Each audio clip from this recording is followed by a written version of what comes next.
अनपढ़ के तू ताला गेलू एजेंसी रह तू पढ़ल होइते आशा में वैकेंसी भोक भोक बुतत रहे पढ़े घरे दियारा पिया बागे पिया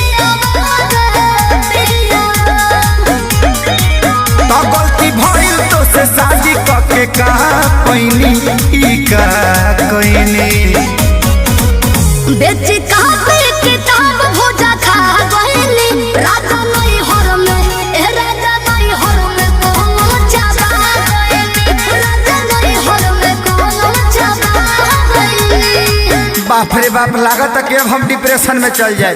ठीक बा अकेले जाई हाँ जाते नहीं तो जाके देखी हाँ। अब बढ़िया जगह होई नु हाँ। तो हम आ ओजे हनीमून मनावल जी डिप्रेशन में घूम घाम के